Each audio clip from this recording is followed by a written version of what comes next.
Hello my dear viewers, I'm Vishwanath. మన సాహిత్యం Telugu cinema నటులు, ముఖ్యంగా హీరోలు ఎవరైనా సాహిత్యపు వాసనలు ఉండేవారు ఉన్నారా?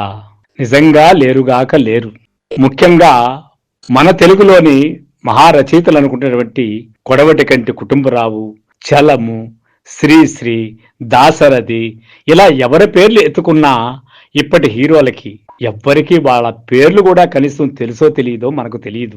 ఇప్పుడు సాహిత్య విధానంలో హీరోల గురించి ఎందుకు మాట్లాడుతున్నాను అని మీరు అనుకుంటున్నారా?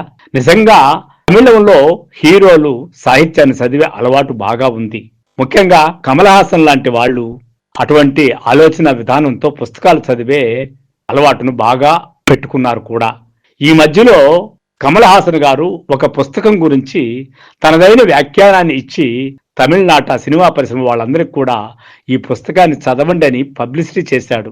మరి అలాంటి పుస్తకాన్ని మన తెలుగు హీరోలు చదువుతారా? మన తెలుగు నటీనటులు, తెలుగు సాంకేతిక నిపుణులు, తెలుగు పరిశ్రమ అలాంటి పుస్తకాల వైపు కన్నెత్తి చూస్తారా? నాకైతే పూర్తిగా నమ్మకం లేదు. కానీ అయితే ఆ పుస్తకం గురించి మనం తెలియజేస్తే కొందరైనా స్పృహ ఉన్నటువంటి వారు, కొందరైనా అలాంటి అభిరుచి కలిగిన వాళ్ళు చూస్తారేమోనే ఆశతో ఈ పుస్తక విషయాన్ని గురించి కొంత రివ్యూ లాగా మాట్లాడుతున్నాం.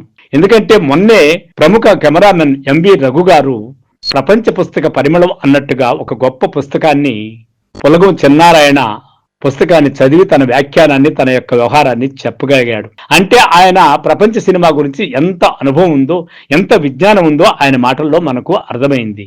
మరి పులగం చిన్నారాయణ అలాంటి పుస్తకాన్ని రాశాడు అంటే నిజంగా ఆయన కూడా ఎంత జర్నలిస్ట్ అనుకున్నా ఒక సాహితీవేత్తగానే మనం పరిగణించాలి. మరి ఇప్పుడు కమల్ హాసన్ గారు పొగిడినటువంటి పుస్తకం గురించి, ఆయన వివరించే వ్యాఖ్యానం చేసినటువంటి పుస్తకం గురించి ఏంటో మనం తెలుసుకుందాం.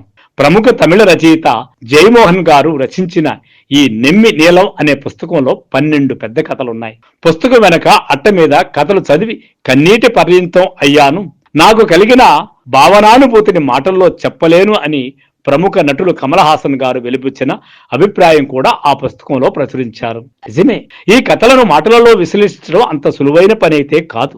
ప్రతి కథ చదవడం పూర్తయ్యేసరికి ఏదో ఒక వంక భావావేశం పట్టి కుదిపేస్తుంది మనల్ని. సమాజ రుగ్మతలకు ముందుగా షుగర్ కోటెడ్ పిల్స్ని కాకుండా చేదు మాత్రలనే కథల రూపంలో ఇచ్చారు ఈ రచయిత.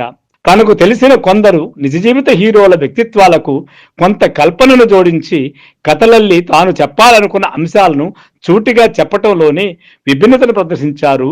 అవినేని భాస్కర్ గారి తెలుగు అనువాదం ఈ కథలకే అదనపు బలమైంది.